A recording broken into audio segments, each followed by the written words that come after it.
Hello, I'm Robert from mobileburn, and I think you all know what's coming up.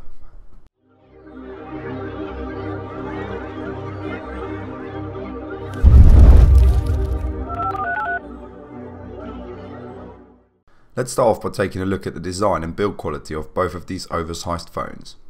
Straight away you can see the difference in terms of dimensions, with the Sony having a much wider and taller appearance compared to the quite stocky looking Galaxy Note 3. Sony also wins the battle when it comes to thinness, with its very lean 6.5mm compared to the 8.3mm of the Samsung. All this thinness has a major downside though, as the top and bottom bezels of the Sony had to be made quite large to house all the components. I much prefer the look of the Note 3 with its beefier looks but smaller bezels, making it much easier to hold, as I think we've reached a threshold in terms of thinness of devices, as it actually has a negative effect on the overall comfort. In terms of build quality, Sony has done a really nice job with a glass front and back, along with a metal trim to hold everything in place, making it feel very premium. The Note 3 on the other hand features a new faux leather textured rear cover in an attempt to get away from the slippery materials normally used by Samsung on their devices. The metal looking plastic frame holds the leather textured back along with the plastic front together. The Sony quite easily steals the show here in terms of build quality, but personally I prefer the texture and feel of the Note 3 as it isn't quite as slippery in your hand.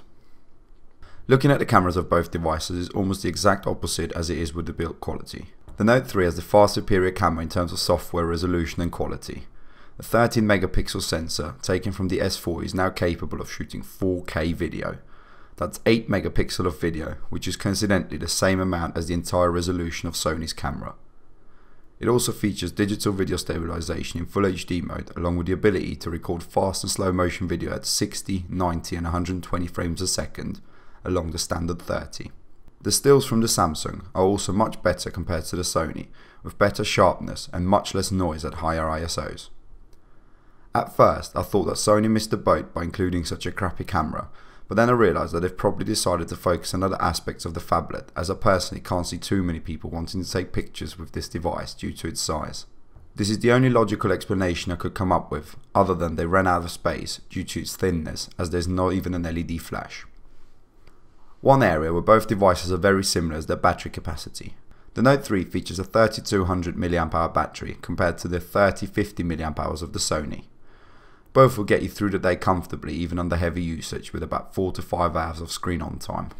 The Note 3 has to take the crown here, not only due to its larger capacity in a smaller form factor, but also due to it being a removable battery, which is a major plus for me personally, as I don't have to lug around an external power brick or charger. Let's now focus our attention on the displays of both devices. They feature the exact same Full HD resolution as you'd expect nowadays from high-end phones, but with different technologies underneath the skin. The Note 3 has a 5.7-inch display with Samsung's usual AMOLED technology, but now featuring the highest brightness level of any mobile device out there at 600 nits. Viewing angles along with colour saturation and reproduction are all very good, making it a joy to use on a daily basis. It is a slightly different matter with Sony's 6.44-incher. It has been fitted with their triluminous display technology, along with the X-Reality engine, in an attempt to make colours pop along with improved viewing angles. It's definitely an improvement if you compare it to the previous generation of devices such as the Sony Xperia Z, but it's still no match to the Galaxy Note 3. One thing I really enjoy about Sony's display is the ability to use any pencil you might have lying around to draw directly on the screen. The Note 3 on the other hand only works with a new and improved stylus with a pressure sensitive Wacom digitizer. The Sony is also my preferred choice when it comes to playing games or watching movies, as I find a little bit of extra screen real estate does make a difference, especially when reading. Performance wise, they both pretty much stack up well against each other with almost identical specs, both supporting the latest Snapdragon 800 CPU coupled with an Adreno 330 GPU. The only difference between the two powerhouses is the Note's 3GB of RAM compared to the Sony's 2. Both of these devices are very fluid when it comes to browsing through their respective UIs without any lag or hiccups. When it comes to the software on both devices, it's a matter of opinion. The Galaxy Note 3 comes, as expected, preloaded with the latest version of TouchWiz, which is based on Android 4.3. Samsung have really emphasised the software over the last couple of years in an attempt to gain customers with features such as air and motion gestures. I am personally not a fan and only found myself using the new air commands to go along with the stylus. Sony on the other hand have done really well in this department in their attempt to minimise bloatware and keep the UI as close to stock Android 4.2.2 as possible. So this comparison might have come across as a very one-sided one, but I can tell you now that neither device will be disappointing. They each have their pros, like Samsung's USB 3 charging port or Sony's IP certification to make the devices water and dust proof, along with their cons, like Samsung's poor build quality or Sony's display. I found that the Note 3 easily can be used as your main device to make phone calls, along with the ability to have the stylus support, normally only featured on larger devices. The Sony, on the other hand, is a tad too big to look normal during phone calls, even if you have larger hands like me, but I always found myself using the Sony when I wanted to watch YouTube videos or just play games.